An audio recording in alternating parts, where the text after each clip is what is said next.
ബീഹാറിൽ നിരന്തരം പാലങ്ങൾ ഇടിഞ്ഞു വീഴുന്നതിനെതിരെ വിമർശനങ്ങൾ ശക്തമാകുന്നതിനിടയിലാണ് ഇപ്പോൾ ഗുജറാത്തിൽ വഡോദരയിലെ ഗംഭീര പാലം തകർന്ന് 15 പേർ മരിച്ചിരിക്കുന്നത്. BJP സർക്കാർ അഭിമാനപൂർവ്വം എന്നും ഉയർത്തിക്കാണിച്ചിരുന്ന ഗുജറാത്ത് മോഡൽ ഗംഭീരയുടെ തകർച്ചയോടെ ചോദ്യചിഹ്നമാവുകയാണ്.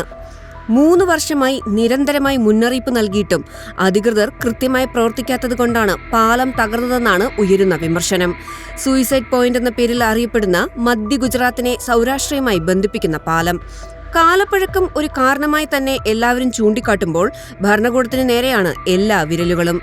2022 ഓഗസ്റ്റിൽ കോൺഗ്രസ് നേതാവും പഞ്ചായത്ത് അംഗവുമായ ഹർഷദ് സിംഗ് പർമാർ പാലത്തിന്റെ അപകടാവസ്ഥ ചൂണ്ടിക്കാട്ടി ഗുജറാത്ത് റോഡ്സ് ആൻഡ് ബിൽഡിംഗ്സിന് കത്ത് നൽകിയിരുന്നു.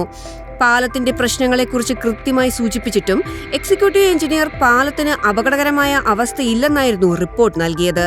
പാലത്തിന്റെ സ്ലാബുകൾക്കിടയിലൂടെ നദി നന്നായി കാണുന്ന അവസ്ഥയിലായിരുന്നെന്നാണ് ഹർഷദ് സിംഗ് പർമാർ പറയുന്നത്. പാലത്തിലൂടെ വലിയ വാഹനങ്ങൾ കടന്നു പോകുമ്പോൾ പ്രകമ്പനമുണ്ടാവുകയും ഇതുമൂലം ജനങ്ങൾ ഭയന്നാണ് കടന്നുപോയിരുന്നതെന്നും അദ്ദേഹം പറയുന്നു. അപകട സമയത്ത് വാഹനങ്ങൾ തുരുതുര പാലത്തിലൂടെ സഞ്ചരിക്കുന്നുണ്ടായിരുന്നു. പെട്ടെന്ന് പാലം തകർന്ന് ഒന്നിനു പിറകെ ഒന്നായി ഓരോ വാഹനങ്ങൾ നദിയിലേക്ക് പതിച്ചു. ആദ്യം 2 ട്രക്കുകൾ, പിറകെ ഒരു കാർ, ഒരു പിക്കപ്പ് വാൻ, കുറേയേറെ ബൈക്കുകൾ. മത്സ്യത്തൊഴിലാളിയായ നരേന്ദ്രമാലി ഇതിനെല്ലാം ദൃക്സാക്ഷിയാണ്. നിമിഷനേരം കൊണ്ട് അപകടം സംഭവിക്കുകയും 15 പേർ മരണത്തിന് കീഴടങ്ങുകയും ചെയ്തു. നിരവധി പേർ ഗുരുതര പരിക്കേറ്റ് അവശ നിലയിലാണ്. കാലം ഇത്ര കഴിഞ്ഞിട്ടും പാലത്തിന്റെ ദുരവസ്ഥയിൽ നടപടി സ്വീകരിക്കാത്ത ഭരണകൂടം ഇതിന്റെ ഉത്തരവാദിത്തം ഏറ്റെടുക്കുമോ എന്നും ചോദ്യമുയരുന്നുണ്ട്. 43 വർഷം മുമ്പ് നിർമ്മിച്ച ഒരു പാലം തകർന്നു വീണതിന്റെ ഉത്തരവാദിത്തം ആരേറ്റെടുക്കുമെന്ന ചോദ്യമാണ് ഇപ്പോൾ ഉയരുന്നത്.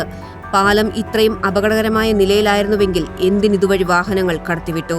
ഇതിനു പിന്നിൽ പ്രവർത്തിച്ചവർക്കെതിരെ മണിക്കൂറുകൾ പിന്നിടുമ്പോൾ എന്ത് നടപടി സ്വീകരിച്ചു എന്ന ചോദ്യങ്ങൾക്കും ഉത്തരങ്ങൾ ആവശ്യമാണ്.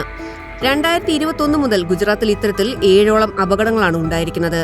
ഏറെ കൊട്ടിഘോഷിക്കപ്പെട്ട ഗുജറാത്ത് മോഡൽ വികസനം പൊള്ളയാണെന്നും വിമർശനങ്ങൾ ഉയരുന്നു. പ്രതിപക്ഷ പാർട്ടികളായ കോൺഗ്രസും ശിവസേനയും അടക്കം BJPക്കെതിരെ വിമർശന ശരങ്ങൾ ഉയർത്തുകയാണ്.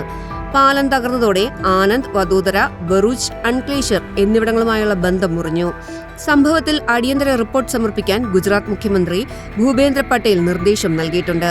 പാലത്തിൽ ട്രാഫിക് ബ്ലോക്ക് രൂക്ഷമായ സാഹചര്യത്തിൽ പുതിയ പാലം നിർമ്മിക്കാൻ അടുത്തിടെ മുഖ്യമന്ത്രി നിർദ്ദേശം നൽകിയിരുന്നു.